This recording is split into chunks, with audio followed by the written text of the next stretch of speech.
Hello, Ryan here, aka Mac, and welcome. In this video, I go through the Squadron 42 monthly report, letting you know how the single player campaign is progressing. As always, huge thank you to all of my patrons and channel members. If you do enjoy my content and would like to make it even better, your support is very much appreciated. The links are in the description, and remember to keep your eyes out throughout this video for today's Prowler giveaway secret code. All of the information to this giveaway is linked in the description below. But with that said, let's get to the monthly report. So the combat AI started the month off improving stability and fixing bugs for 3.9. After this, they begun working on realistic firing, initially tackling reload animations for NPCs. It says they're currently working to keep track of NPC bullet quantity so that reloading is triggered at appropriate times. This will include an extension of the current combat behavior that allows NPCs to evaluate the best fire mode for the selected tactic. So for example, choosing a mode that consumes less ammunition, switching to a different weapon, or looking for ammunition in the environment if they run out. They also created the base for the Vanduul character, starting with the entity setup, evaluation of the available locomotion animations and priorities for the Lance Aim IK. So some interesting little bits there. Firstly, the AI selecting the correct weapon for the situation and being aware of their ammo counts and fire mode will be very interesting to see in action. The AI in the PU are pretty difficult when they actually work correctly, so it'll likely make them a little more challenging. Now, I'd also love to see some of the footage of the Vanduul being able to fight. I get they probably want to keep that secret for now, but maybe they could present it in a sort of leaked CCTV footage of an attack. That would keep the mystery of them, but at the same time create a little fear. So hopefully we get to see a bit of that later down the line. The ship AI team have completed the rework of the defend target AI, which involves a leader and one more escort ship. When out of combat, the in-formation escorts fly alongside the leader and will only enter combat when threatened. And when flying out of formation, the escorts will join the formation if allowed by the leader. If no formation is supported or all positions are reserved, the escort will utilize the follow at distance behavior, where the AI selects a direction and a distance relative to the leader and maintains a loose position. Periodically, they say all escorts will change position or leave the formation depending on the situation. When in combat, the escorts engage enemies, which is governed by an assignment range that can be different for each ship. Engage doesn't initiate a dogfight immediately and leave the leader undefended. Engagements happen gradually. Firstly, they say escorts gravitate around the leader to ensure they're between the leader and the target. If the enemy is closer, the escorts engage in a dogfight. They say the overall flow ensures an escort is always in proximity of the leader and react if other attackers intervene. They say it's possible to differentiate the defend dynamic by assigning different engage ranges to escorts or adjusting how tightly they shadow the leader. The defend target mechanic is also useful for implementing simple convoy behaviors for shipments and peaceful operations. Now, all this sounds pretty detailed, and hopefully, depending on the skill level of the AI, this will be something that we'll have when we hire NPC escorts. It was also said before that AI won't require constant instructions and babysitting. All you'll do is issue a command like defend this target or escort this target, for example, and the AI will then, to the best of their abilities, do that task. Obviously, some will be better than others based on their skills, but this is what will go into the hiring crew members, paying extra for better defenders. Anyway, Ship AI also worked on the ongoing refactor of the tactical point system and the creation of the tactical targeting system. This will, for example, encourage an NPC to target ships with low shields or with a criminal rating instead of the standard selection defined in the base query. For social AI, they spent time improving the performance of the usable cache manager and began using the queued physics raycasting to validate which usable enter-exit locations are available and not blocked by other objects. Now, I don't really know exactly what this means. I personally think it could be referring to this NPC scheduler. This is Cortec on the roadmap, which finds a place to put a spawn locker, which is out of sight and unreachable by players, to spawn NPCs in and out of locations. If I am wrong about this, please do let me know in the comments. This is just what I read it as, so yeah, drop me a comment if that's wrong. Functionality and visual quality were further developed for vendors such as the bartender, and a path on wild lines and secondary sub-activities for the vendor behaviour has allowed the team to significantly improve the visual fidelity of bartenders. They are enabling AI to differentiate between open and closed bottles as well, and act accordingly, which sounds quite interesting. Although we didn't get the bartender in Lawville for 3.9 like they mentioned, so maybe they pushed this back. It wasn't on the roadmap as such, but hopefully we get to see that soon. For animation, they assisted social AI with ship hangar work, general inspection places, bar patron idols and actions, and bridge control seats and lockers. They also worked on the reloading and malfunction animations for all weapon classes and progressed with the Vanduul enemy combat style. God, I need to see that. They also continued the development of stumbles, knockdowns, body dragging, and what happens when a player is injured or incapacitated. Now, this is going to be kind of an ongoing community split decision, I feel like we had with survival mechanics. What happens when you get knocked out? What happens when you get injured? Do you just go down and have to wait? Do you have a black screen? Do you have to wait for someone to come and revive you? Or should you just be able to get up straight away? This is something that we will discuss in a future video rather than now, once we get a bit more insight into what CIG's direction is. So the character art team continued to work on the hair. This included remodeling some existing hairstyles and working on new shorter styles. They further improved the fidelity of blonde hair using the latest iteration of the shader, and currently they're finalising the officer uniforms and will move on to others in the upcoming weeks. They say thanks to a multitude of ranks in the UAE Navy, around 15 outfits will be created. For environment art, they have increased the Javelin's engineering section. This is due to a playtest in one of the chapters in Squadron 42. Sounds like they needed a little more room. They've also utilised the new real-time cube map lighting feature throughout the ship, so the lighting should be a lot better. They've continued to build up the Macedo comms array set, and says that the player visits several arrays during the first section of the campaign. Also, truck stops are progressing well, with impact damage being introduced to add the feel of long-term abandonment, but do bear in mind that these aren't the truck stops that we are familiar with in the PU. All of Squadron 42's environments are unique to the campaign. Whether this impact damage is going to carry across eventually to PU truck stops, I don't know.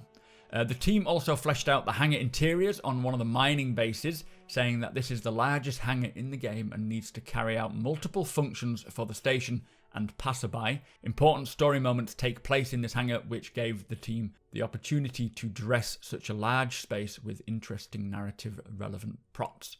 Also, work on two new unique locations continue, one brutalist in design and another is more like a shanty town. Looking forward to seeing these mining bases in the PU especially. They'll be very cool, even more cool if they're abandoned. But I can't wait to see villages, towns and settlements dotted around the planets or in the PU. Just adding a little more points of interest, locations to go and visit, maybe to set up a home.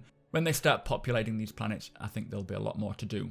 For weapon art, they are focused on the Javelin's built-in arsenal, including new bearing Gatling cannons, and a considerably sized bearing torpedo. I believe this is the size 12 torpedoes. They are going to do some damage. The cinematics team shifted from scene implementation to the production pass. This is stage 4 of 5 stages before the scenes will work in-game. They've also done at this stage something called Look IK, which allows the characters to look at the player with varying degrees of intensity. At 100% strength, the character will lean their upper body, neck and head and eyes, following the player constantly, for example, so sort of staring them down, but this allows them to tweak that from 1 to 100% to make this level of intensity more realistic. It'll be great to see that in action. Now, onto engineering. They made a lot of progress on body dragging to ensure it is as real as possible. Physics-wise, they made improvements to the load and spawn time for entities, reworked the processing of dead-marked entities, and optimized the check area functions. Basic ricochet behavior was also added and made deterministic. This will be very interesting in creating a realistic feeling, I expect, when we have firefights with bullets just spraying everywhere. Can't wait to see this. And they integrated physics into the main development stream. They also wrapped up the mesh refactor for the Gen 12 renderer. They have improved material streaming during object container streaming and further cleaned the loading and refreshing of the shader system. For hair, they have created a new shader for creating a salt and pepper look. That's kind of how I'm going now. And also improved the scattering for blonde and bright hair. For ongoing ocean work, they upgraded buoyancy physics to make it functional with new changes, fixed motion vectors on deferred oceans, and added subsurface scattering to improve the appearance of crest waves.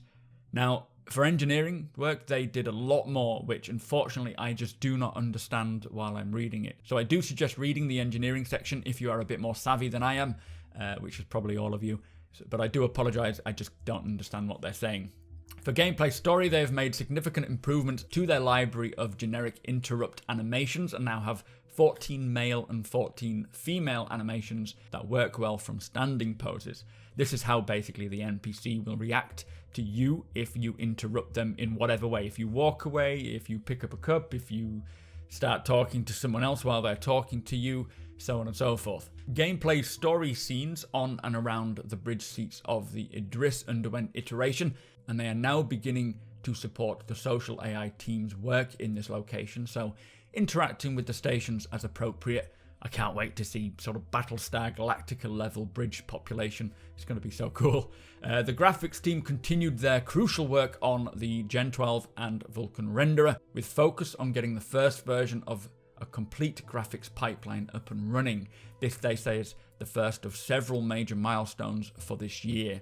The organic shader used for vegetation and rocks is currently receiving a long-planned upgrade. This will add many new features and integrate into the Planet Tech version 4 and allow for a much better integration of assets onto the planetary terrain. Hopefully this means that there will be far less rocks, or they can at least clear up some of the rocks that we have on these planets. For level design, they're making sure all eventualities involving player breaking, rejoining and abandoning scenes are covered. They also fleshed out some of the alternate routes that players can take throughout the levels that allow for more exploration or stealth type gameplay. I'm excited to see them.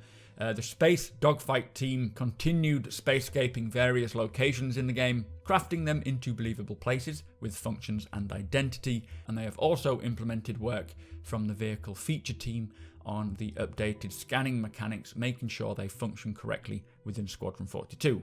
For tech animation, they are building rigs that will give animators the ability to sync body and ship animations, as well as rigging up seats for Squadron 42's capital ships. Tech Art continued work on the runtime rig system, further enhancing it in many ways, giving artists full technical freedom and speed. This is what will be used for the head rigs. For UI, the team progressed with adding 3D support to the building blocks UI tool. This will make it easier for designers to add 3D vehicle or character icons to the screens without relying on a programmer. They've also finished the first iteration of the new UI kit that makes it easier to set up pages by using ready-made components which can just be easily restyled for different manufacturers. So each manufacturer will have a different screen or MFD, which is going to be really nice to see. Obviously this will be sort of reflective of their style, so Drake being very rudimentary, whereas Origin will be probably quite techy and advanced. They worked on improvements to the targeting, missile lock and landing UI. For the actor team, UI supported the creation of the new inventory system. So firstly, this new building block system is incredible, and they are crunching through it all very quickly from the sounds of things. Secondly, hearing that they have worked on the landing UI, which we will have in our ship's HUDs to help us land safely, is great news. And thirdly, the creation of this new inventory system is what we will likely be using once they implement physicalized inventories, which I am very much looking forward to. So no longer having like a magic Mobiglass bag of weapons and armors, only what you can carry on you is what you will have on you. I expect we will hear a lot more surrounding this inventory system in the upcoming months. My fingers are crossed that it'll come with 3.10, but we will have to wait and see. Finally, for Squadron 42, visual effects made great progress towards finalizing the GPU particle system feature list. Alpha erosion is one of these features that allows the team to eat away at the edges of a texture to give the appearance of it dissolving instead of simply fading out. That sounds very cool and hopefully will apply to maybe physical damage states on ships, weapons, clothing, buildings and so on, giving this realistic degradation effect. Anyway, that is it for the Squadron 42 monthly report. Some really cool stuff we learned from this report, and it does sound like it's progressing very, very well. Do keep an eye out for the Persistent Universe monthly report, which I will be bringing to my channel probably tomorrow. Sounds like there'll be a lot of juicy information in that as well. But make sure you hit subscribe so you don't miss out on any of those. Hit that notification bell as well so you know exactly when any of my videos go live.